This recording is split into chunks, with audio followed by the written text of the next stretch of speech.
আমরা আজকে মূলত এখানে দুইটা ক্যাটাগরির জন্য আসছি। আমাদের একটাই দাবি, আমাদের দুইটা ক্যাটাগরি করা হোক, করতে হবে, এটা আমাদের অধিকার। আর আমি আহত হয়েছি 5 তারিখ সকালে, যখন শহীদ মিনারে গুলাগুলি হয়, তখন দৌড়াইতে যে আমার চাঙ্গাফুলার ওই রোডে হেলমেট বাহিনীরা আমাকে বেধড়ক পিটায়, এমন পিটায় যে আমার বাম হাতে শিরা ফ্র্যাকচার হয়েছে। আমি ভারী কিছু ধরতে পারি না, আমার সারা জীবনে ওষুধ খেয়ে যেতে হবে, এর কোনো প্রতিকার নেই।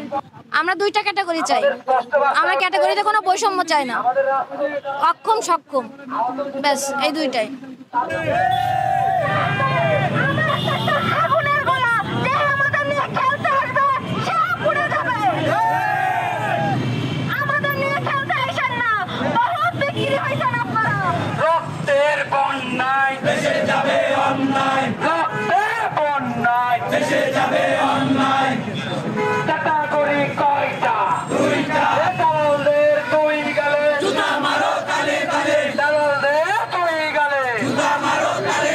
মেনিত জুলাই গণ অভ্যুত্থানে যারা আহত হয়েছে ওনাদের মেনিত দাবি আমাদের ক্যাটাগরি এ বি এর মধ্যে রাখা আমাদের একটাই দাবি।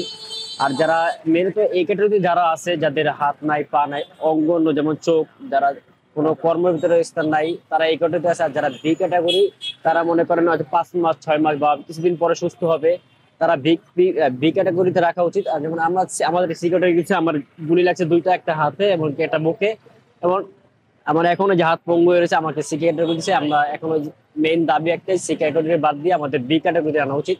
আমাদের ক্যাটাগরি থাকবে মূলত এ আর বি। আর আমি গুলিটা খাই এটা আপনার মিরপুর 2 5 আগস্ট।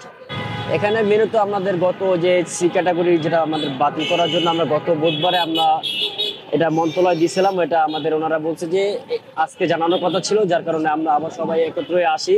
এখন আমাদের বিভিন্নভাবে উপদেষ্টার কাছে আমাদের ইমেল ভাবে তথ্য দেওয়া হয়েছে আমাদের সি ক্যাটাগরি বাদ দেওয়ার জন্য। বি ক্যাটাগরি আনার ক্যাটাগরি থাকবে দুটা, এ আর বি। এখন আমাদের এটা কোনো তথ্য জানানো হয় না, যার কারণে আজকে আমরা প্রধান কার্যালয়ে আমরা আসছি এখানে।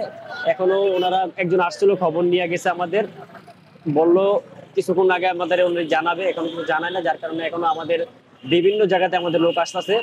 যতগুলো আমাদের এটা আমাদের 22,000 লোক আহত, এর মধ্যে 2,000 লোক এ আর বি ক্যাটাগরিতে আছে, বাকি সব লোকই আপনার সি ক্যাটাগরিতে, যার কারণে প্রত্যেকটা লোক এখন বিভিন্ন জেলা থেকে আসতেছে।